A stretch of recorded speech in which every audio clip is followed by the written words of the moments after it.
Jain students, hope you all are good and healthy. Let's start our fourth chapter from the book First Flight, that is from the diary of Anne Frank. Please don't pronounce it as Anne Frank, it's Anne Frank. Okay. This chapter is based on the background of World War II. This is a story of World War II when Jewish were sent into concentrated camps by Nazists, because Nazists उस time पे power में थे और वो क्या थे, Jewish लोगों को मार रहे थे और उन्हें concentrated camps में भेज रहे थे. That you will study. Okay. This is a whole novel, but we are reading just an extract, only one day diary of this girl Anne Frank. This is an autobiography. Autobiography, you all know that when somebody describe her own story, जब अपने बारे में बात की जा रही है, that is autobiography. But this autobiography is written in a form of diary. ये किस फॉर्म में लिखी गई है? डायरी की फॉर्म में लिखी गई है. डायरी का मतलब क्या होता है? जब आप हर एक दिन के बारे में बात करते हैं. Okay, autobiography of young girl Anne A Frank. किसकी ऑटोबायोग्राफी पढ़ने वाले हम? एन फ्रैंक की. Who express a thought in diary, जिसने अपने थॉट्स को डायरी में एक्सप्रेस किया है. Now this diary, it's really very important in her life. Firstly, this is gifted by her father on her 13th birthday, and secondly, she named her diary Kitty. अब उसने जब diary है उसका नाम kitty रखा था. ये बहुत इंपॉर्टेंट क्वेश्चन है कि उसने उसका नाम क्यों रखा था, पहली चीज़. और वो उसने अब क्यों एक डायरी में अपने थॉट्स को, डायरी को चुना अपने थॉट्स को शेयर करने के लिए. ठीक है. फर्स्टली उसकी लाइफ में कोई ज़्यादा फ्रेंड्स नहीं थे, और मतलब when she was in a depression, तो she feel like sharing her thought with someone, and her diary is the best source for her because she know that her diary will not judge her at any point. वो उसे जज नहीं करेगी और वो अपनी हर एक मूवमेंट, हर एक थॉट को, हर एक फीलिंग को एक्सप्रेस कर सकती है बिना किसी हेजिटेशन के अपनी डायरी के साथ. उसने अपनी डायरी को अपना फ्रेंड बताया है इस चैप्टर में. Okay. Anne Frank was a Jewish girl who is hiding during World War II in order to avoid Nazis. वो छुपे हुए थे World War II के टाइम पे ताकि उन्हें नाजिश पकड़ ना ले. Now she shared her experience and the story during the time of depression. When obviously अगर कोई 1-2 साल तक एक बिल्डिंग में छुप कर रहे तो that is a state of depression for someone. And उसने तब ये डायरी जब वो छुपी हुई थी तब उसने लिखी थी. She hid in the secret annex in Amsterdam with the 7 other people. वो छुपी हुई थी secret annex. Annex क्या होता है? उसके पापा की और जो ऑफिस की बिल्डिंग है उसके साथ में एक रूम था जहाँ पर वो छुपे हुए थे सभी. तो वहाँ पर वो बाकी 7 और लोगों के साथ वहाँ पर 2 साल तक छुपी हुई थी. She lives there for 2 years. She put her energy into studying and writing, gaining knowledge of politics and literature. Obviously, one cannot write something without the knowledge of literature. Secondly, उसने क्या है, writing skills, literature के बारे में जाना, साथ ही she gained the knowledge about politics के बारे में भी, because at that time she is going through that political crisis. Okay. The author feels that it is very strange and unusual for her to write diary. This can be asked that why she feels strange, why it is weird for her to, write a diary.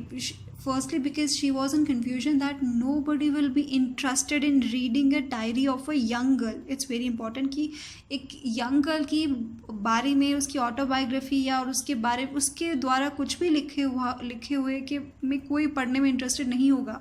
Because for them that the young girl may be not that mature, जिसको पता है कि कैसे लिखना है और क्या लिखना है. This is the reason that she was, thinking about that whether she should write a diary or not. No one will be interested in reading the thoughts of a young girl. कोई भी एक छोटी सी एक young girl के बारे में पढ़ने में interested बिल्कुल नहीं होगा. But then she put these thoughts away and decides to write her thoughts. मगर उसने उनके बारे में ना सोचकर बस अपने thoughts को लिखना चाहती थी. She decides to name the diary as a Kitty, as she considered it her friend. That we have discussed already. That diary is not just a diary for her, but a good friend.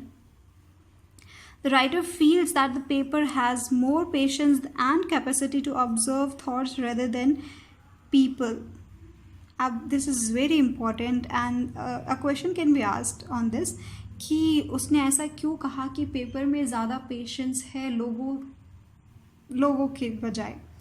तो yes, paper has like more patience and capacity because that diary not going to judge him on everything that she was sharing with it, and she can share each and everything, like every bit of her life with diary.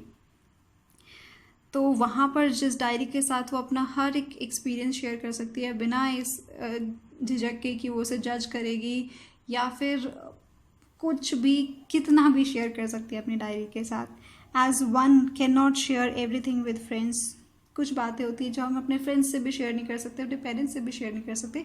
That she can share with her diary too. Okay, now actually this chapter is all about this diary entry on 20th June 1942. Like, okay, we're gonna read her diary entry recorded on this date, and if you want to read the whole novel, then you can obviously. So she mentioned how her class is nervous about their result. जो उसने एक ही दिन की diary हमें mention की हुई है, हम जो इस चैप्टर में पढ़ने वाले हैं वो कब की है, 20 जून 1942, जिसमें क्या था, उसकी क्लास में सभी के सभी बहुत नर्वस थे क्योंकि उनका रिजल्ट आने वाला था. The author says that the only subject she is unsure about is mathematics. उसने क्या कहा कि उसे सिर्फ किसकी टेंशन है, मैथमेटिक्स की है. अब वहाँ पर उसने एक और टर्म थी जो बहुत इंपॉर्टेंट है जो उसने कही थी, that is that she also call teachers unpredictable. उसने टीचर्स को क्या कहा था कि बहुत ही अनप्रेडिक्टेबल होते हैं. And you know school life में या फिर अब आप सभी भी ये कहते होगे कि लाइक पेपर तो अच्छा किया था बट टीचर पर डिपेंड करता है कि वो मुझे पास करेगा या फेल करेगा. तो ऐसा कुछ नहीं होता है, बट स्टिल यहाँ पर जो है दैट गर्ल एन ने भी यही कहा है कि टीचर्स बहुत अनप्रेडिक्टेबल होते हैं. मतलब you can not predict your exact marks. Now and recalls how the maths professor is constantly irritated by her talkativeness. अब जब वो बता रही है कि जो उसके मैथ्स के जो टीचर थे जिनका नाम था मिस्टर कीजिंग, वो बहुत ही ज़्यादा उससे इरिटेट रहते थे जब वो बातें करती थी क्लास में. While talking in his class he gives her extra homework as punishment. और वो उनकी क्लास में जो बातें करती थी उसके लिए उसे पनिशमेंट भी मिलता था, एक्स्ट्रा होमवर्क मिलता था. मैथ्स टीचर कौन थे, मिस्टर कीजिंग. फर्स्ट पनिशमेंट जो उसे मिली थी, to write an essay on chatterbox. उसे क्या था, चैटर बॉक्स पर ऐसे लिखना था. चैटर बॉक्स मतलब जो बहुत बोलता है. She writes that she will try to better herself but can not eliminate talking completely. उसने उस पैराग्राफ में क्या लिखा था कि ठीक है वो अपने आप को सुधारने की कोशिश करेगी मगर वो पूरी तरीके से इस हैबिट को अपने आप में से नहीं निकाल सकती. ठीक है. सेकेंड जो पनिशमेंट थी वो भी यही थी कि to write an essay on an incorrigible chatterbox. Incorrigible का मतलब क्या है, जो ठीक नहीं हो सकता है, जो कि मतलब that will go on doing that. Punishment was quack quack quack said mistress chatter box. This is again उसके टीचर ने उसे एक और ऐसे लिखने के लिए कहा, and this time this is the topic heading. Now she runs out of thoughts after writing 2 times on the same topic. अब क्या था कि उसके दिमाग में थॉट्स ख़त्म हो गए थे, उसने 2 बार उसी सेम चीज़ पर लिख दिया था.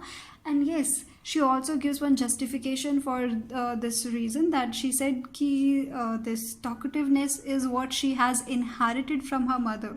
उसने अपने मदर से ये इनहेरिट की है और वो इसको नहीं छोड़ सकती है उसकी लाइफ में, because that comes naturally to her. तो ये जस्टिफिकेशन उसने सेकेंड टाइम अपने टीचर को दी थी कि उसकी मदर भी बहुत ज़्यादा टॉकेटिव है तो वो भी वैसी ही है. And that was quite funny. अब जब थर्ड टाइम उसे ये मिला तो अब उसने सोचा है कि उसे कुछ अच्छा सा ही सोचना पड़ेगा, अदरवाइज उसका टीचर उसे ये देता रहेगा बार बार. And she decide to write her third topic in the form of poem and write a satire, and luckily the professor take it lightly. अब थर्ड टाइम जब उसे पनिशमेंट दी तो उसने एक पोएम की फॉर्म में लिखा, और इस टाइम वो सटायर था. सटायर मतलब कटाक्ष था. अपने टीचर पे वो इनडायरेक्टली कमेंट करना चाह रही थी. क्या कमेंट था? Okay, the poem was about a mother duck and father swan with 3 baby ducklings. उस पोएम में एक मदर डक होती है, एक फादर स्वान और उनके 3 बेबी डकलिंग्स हैं. And the 3 babies ducklings were beaten to death by the father. और उसके जो फादर है उसने इन तीनों डकलिंग्स को मार दिया. It was because they quacked so much, क्योंकि वो बहुत ज़्यादा शोर मचा रहे थे, बहुत ज़्यादा क्वैक क्वैक कर रहे थे. अब जो पोएम टीचर ने जब पढ़ी तो उसने उसको बहुत लाइटली भी लिया और पूरी क्लास को पढ़कर भी सुनाया. That meaning of the poem is that yes, talkativeness is the common trait amongst children, among students. कि बोलना हर एक बच्चे में ये ट्रेट होता है and one can not avoid it completely. नहीं अवॉइड कर सकते चाहे आप कितना भी बोलो. तो to conclude that talkativeness is a common trait among students and young students need to talk and feel joys. और उन्हें बोलने की बहुत ज़रूरत है, उन्हें बोलना भी चाहिए so that they can spell out their hurt और they feel happy when they share their views with each other. तो यही कहा था कि क्लास में अगर बच्चे बोल रहे हैं तो इट इज़ वेरी कॉमन और उन्हें बोलने देना चाहिए कुछ लिमिट तक. ठीक है, not completely that they will go like making noise in the class. So this is the story about, and this is the actually one's incident about Anne Frank's life. I hope you like it, and still if you face any problem you can ask me. And one more request I want to make is please read the chapter by yourself because the language is very easy and you will enjoy reading it. Okay, have a good day.